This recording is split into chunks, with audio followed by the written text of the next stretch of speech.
നമസ്കാരം. Daily news ശുഭദിനത്തിലേക്ക് സ്വാഗതം. നിങ്ങളുടെ ഓരോ പ്രവൃത്തിയും ആരോ ഒരാളുടെ ജീവൻ രക്ഷിക്കാമെന്ന് ഉറപ്പുണ്ടെങ്കിൽ നിങ്ങൾ എന്ത് ചെയ്യും? ഇന്നത്തെ ശുഭദിന ചിന്തയിലേക്ക്. ഡെയിലി ന്യൂസ് ശുഭദിനം നിങ്ങൾക്കായി അവതരിപ്പിക്കുന്നത് ജോയ ലൂക്കാസ്. പൊന്നണിഞ്ഞ പ്രഭാതത്തിന്റെ അലകളിൽ നിറയുന്ന പുഞ്ചിരികൾ.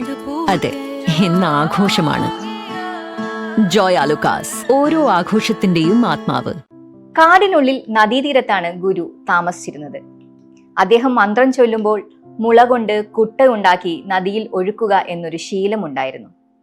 ഒരു ദിവസം ശിഷ്യൻ അദ്ദേഹത്തോട് ചോദിച്ചു, ഗുരു, ആർക്കും ഒരു ഉപകാരവുമില്ലാത്ത ഒരു കാര്യം എന്തിനാണ് ഇങ്ങനെ ചെയ്യുന്നത്? ഗുരു പറഞ്ഞു, ചിലപ്പോൾ ഈ പ്രവൃത്തി ഒരാളുടെ നന്മയ്ക്ക് കാരണമായേക്കാം. ദിവസങ്ങൾ കഴിഞ്ഞു. ഗുരുവിന് അസുഖം പിടിപെട്ടു. അദ്ദേഹം കിടപ്പിലായി. ഒരു ദിവസം നദീതീരത്തോടുകൂടി നടക്കുന്നതിനിടയിൽ ഒരു വൃദ്ധ കരയുന്നത് ശിഷ്യൻ കണ്ടു. ശിഷ്യൻ കാര്യം അന്വേഷിച്ചു. അവർ പറഞ്ഞു, കുറച്ചു ദിവസമായി എല്ലാ ദിവസവും എനിക്കൊരു കുട്ട നദിയിൽ നിന്നും കിട്ടാറുണ്ട്. അത് വിറ്റാണ് ഞാൻ ഭക്ഷണം കഴിച്ചിരുന്നത്. ഇപ്പോൾ ആ കുട്ട എനിക്ക് കിട്ടാറില്ല.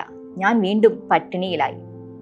പിറ്റേ ദിവസം മുതൽ രാവിലെ മന്ത്രം ചൊല്ലാനിരിക്കുമ്പോൾ ആ ശിഷ്യൻ മുള കൊണ്ട് ഓരോ കുട്ടയുണ്ടാക്കി നദിയിൽ ഒഴുക്കിവിടാൻ തുടങ്ങി.